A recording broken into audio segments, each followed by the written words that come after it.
So in each one of these, I kind of give a really brief overview. You've probably gone into more detail on each of these systems in like anatomy and phys, but this just gives you a quick rundown of them for some of us that decide to be adventurous and take this class first.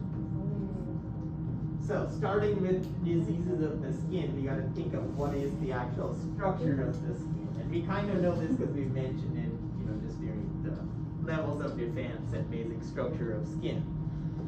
But there are certain terms that come to mind as we go into diseases of the skin.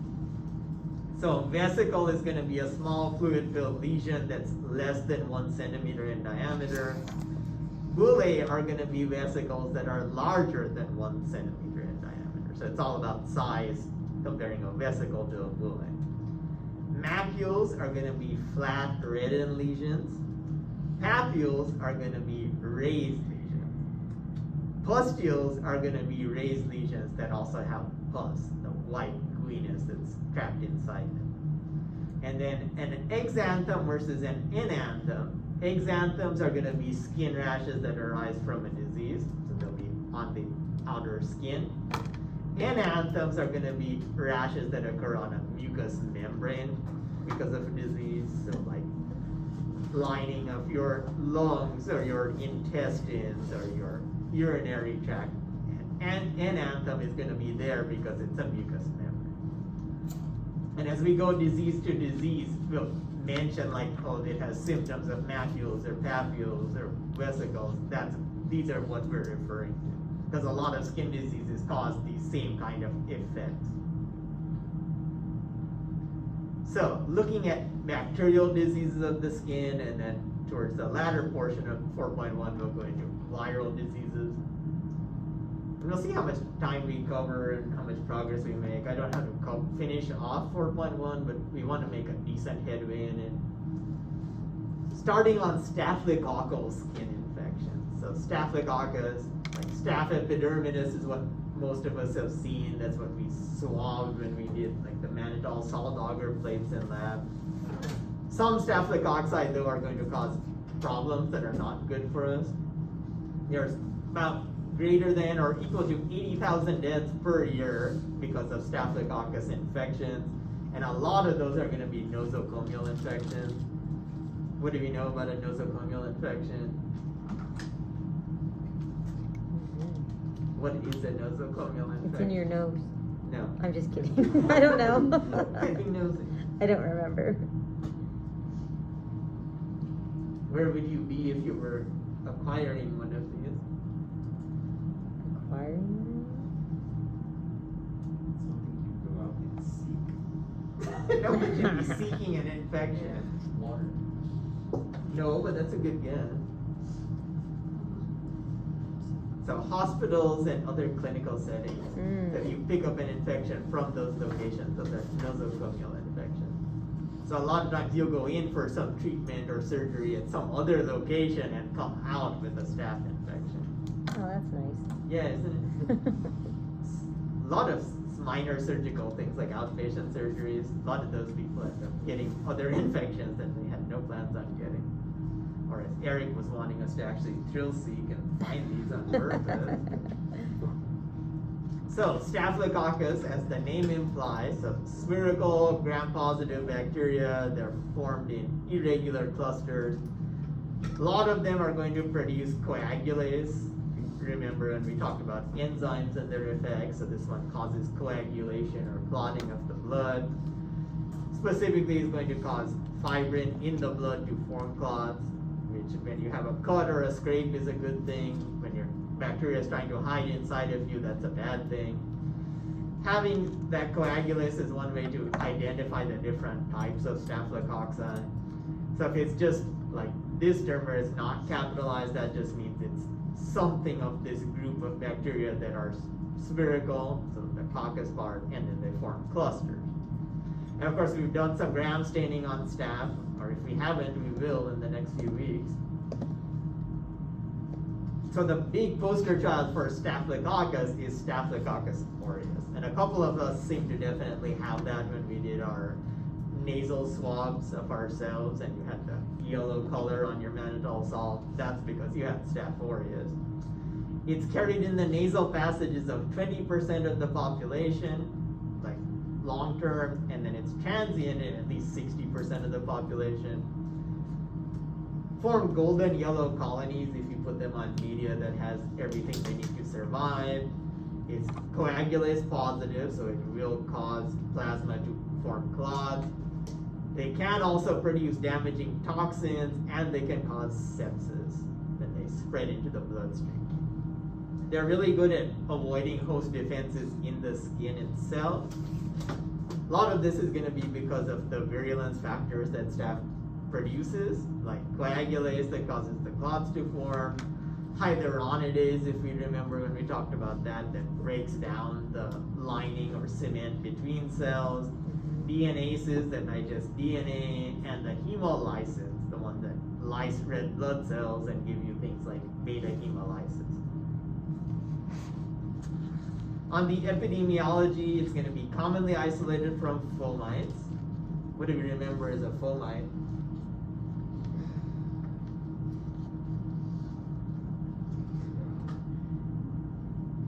Aren't you glad I only do topic exams? Yes, thank God. Right? I mean, there's nothing stopping you from still failing, but it's right. So if you're a fomite, you're one of those inanimate objects like faucet handles and doorknobs that can spread infection. So they're common colonizers of infants also, one of the many things that infants pick up because their germ factor is.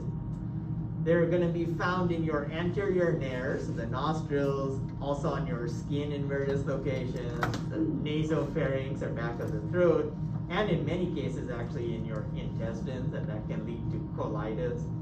About 10% of colitis cases where you have inflammation of your colon, that's actually caused by Staph aureus. It doesn't cause disease though unless you have poor hygiene and nutrition. So a lot of situations that can be caused by this class. Tissue injury like surgery, where it breaks that physical barrier of the skin, and then pre-existing primary infections. So a lot of people that die during flu season aren't dying because of influenza that causes the flu, they're dying from a secondary infection by Staph aureus. Having diabetes predisposes you to disease, and then immunodeficiency, like if you don't naturally form antibodies and you don't naturally produce neutrophils, then of course you're predisposed. When you hear the term MRSA, which you hear about in lots of clinical settings, that stands for methicillin-resistant Staphylococcus aureus. So that just means it's resistant to most types of penicillin antibiotics.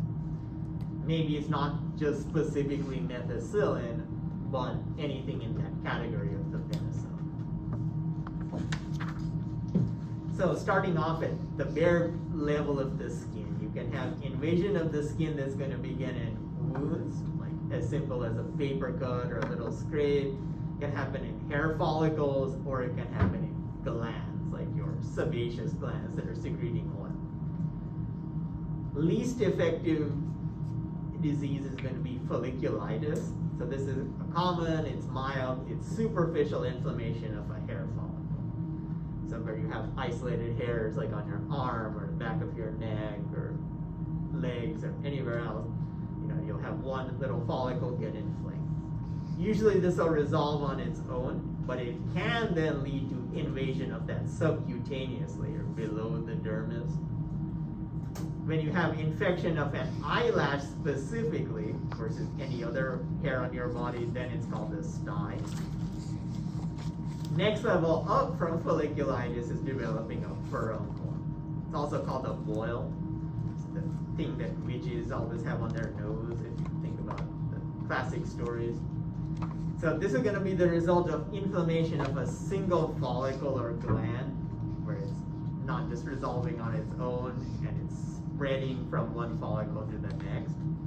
And that's going to lead to large red tender abscesses. So it's not just restricted to a one follicle, it could be like an entire sebaceous gland or a sweat gland.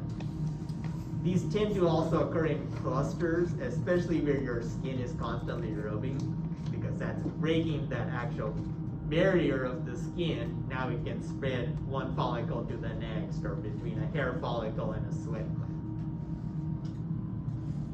So here's what's physically happening when you form one of these. You're going to have fibrin, same thing that's when you produce coagulase, the bacteria produces that, it seals it off. So here it's a normal response. Fibrin gets deposited to wall off the infection, like you would normally think is a good thing. So here's a hair follicle, for example, got some staph in there at the base, starts replicating. Your body as a natural response is going to deposit a bunch of fibrin around it. This is what results in an abscess, or when you hear about, oh, I had to have an abscess drained, or I saw a patient that needed an abscess drained in the hospital or doctor's office. That's because your body naturally walled off the infection, and then what's caught in there is all that pus. So in the abscess, you have a core of pus because you have bacteria that are migrating in there, or that are replicating in there, and then you have phagocytic cells like neutrophils and monocytes going through the fibrin layer and going inside there, and then they have no desire to leave. And then of course you have fluid that also goes in there because your blood vessels around there are leaky, they bring in excess fluid, and it gets bigger and bigger. Sometimes these can be really big, like $50 or larger even. Sometimes I had an abscess that got to the size of an orange before I went to the doctor.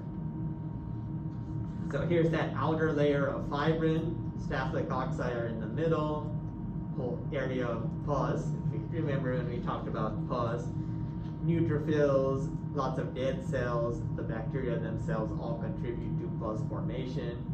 Here's where our subcutaneous layer is. So we have our epidermis, our dermis, and then our subcutaneous layer. And then you have all these phagocytic cells, especially neutrophils and monocytes, also coming in there to try to eat up all the bacteria.